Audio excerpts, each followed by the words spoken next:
ay mababawi niya ang lahat ng kanyang pirang natatalo. Hindi niya namalayan na na-stuck na pala siya doon sa sugal na yun, mga kapatid.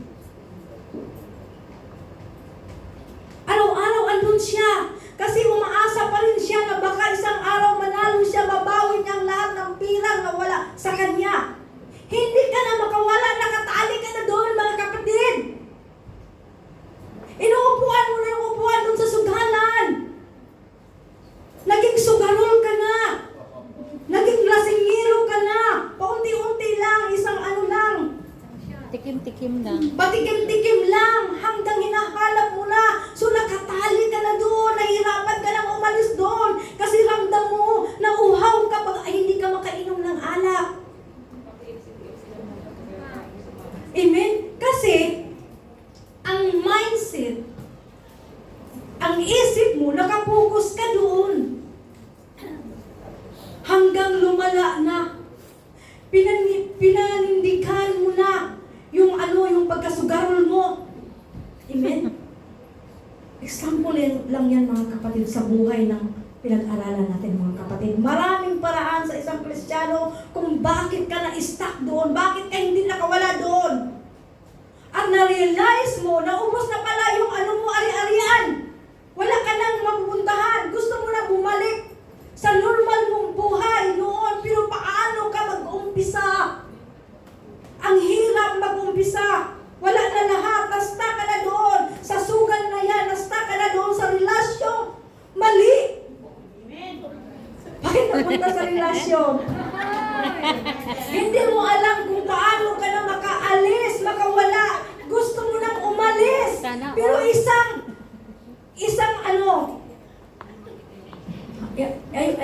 masakit talaga, mga kapatid.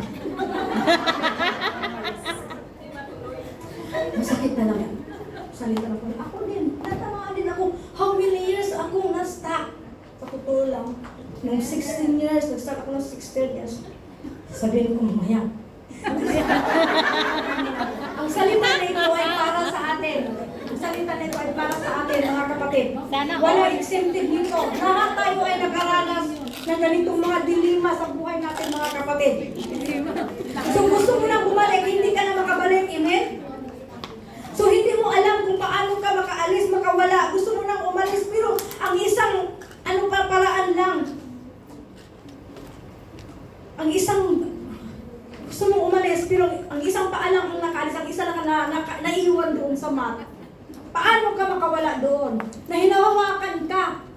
Amen? Kaya paglilingkod sa Panginoon, mahirap talaga na mayroong isang bagay na hindi mo maiwan, mga kapatid. Na hindi mo isusuko sa Panginoon isang bagay. Yun ang nakakatali sa iyo, mga kapatid.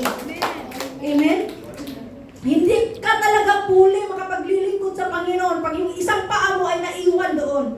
Paano ka makalakad ng matuwid, mga kapatid? Amen? So, isang binti mo, hawak doon. Ang isa ay papunta sa Panginoon. Yung isip mo, gusto mo nang magbago, pero yung heart mo, ayaw. Yung heart mo, ayaw, mga kapatid.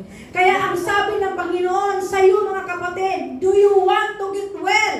Amen. Kasi if you say yes, may pananagutan ka. You have a responsibility, mga kapatid.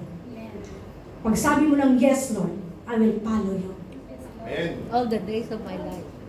The layman, andun na lang siya, waiting. At ang masakit pa doon, for 38 years, na-witness niya na yung ibang tao na nahuli, ay naunahan siya palagi, mga kapatid. Kasi yung sakit na ito, nanghihina ka, di ba? Yun ang nasabi ko. Ano ba ang makapaghihina sa isang Kristiyano? Kasalanan. Amen? Wala ka ng time sa Panginoon, wala ka ng relasyon sa Panginoon. Wala na. Amen? So doon, sa miracle na ninais niya, huwag ka kasing mag-alinlangan. Kailangan talaga buo. Huwag kang mag-alinlangan, talaga buo sa puso mo. Sa puso mo, iwan ang mat na yan, mga kapatid. Hindi siya naiwan sa palagi siya naunahan. You are sick. May sakit ka. Spiritual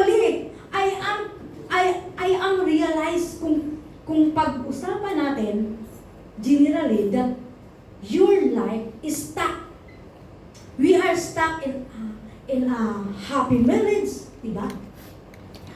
You are stuck in a wrong relationship. Maraming mga bagay. Masakit talaga mga kapatid. You stuck sa pride mo. You are stuck in addiction. Marami. You are stuck in sin and unforgiveness.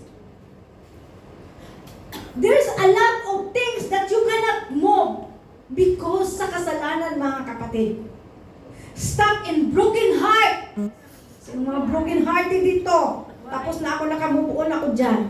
So, you're stuck sa maraming bagay, maraming dahilan, mga kapatid. Masakit talaga. Alam mo, nung binabasa ko ito, pinag-aralan, tumutulog yung luha. Because it's true. Totoo. Nag-aaway kayo sa pamilya mo, at hanggang ngayon hindi pa rin kayo nagkabati. How many years na na-stuck ka na doon? Amen? Dahil may gap na kayo sa pamilya mo. Dahil nakapagsalita ka ng masamang salita. Amen? Hindi mo na mabago ang sitwasyon. Nabuntis ka ng maaga. Amen? Hindi mo alam kung paano mo maiayos yung buhay mo.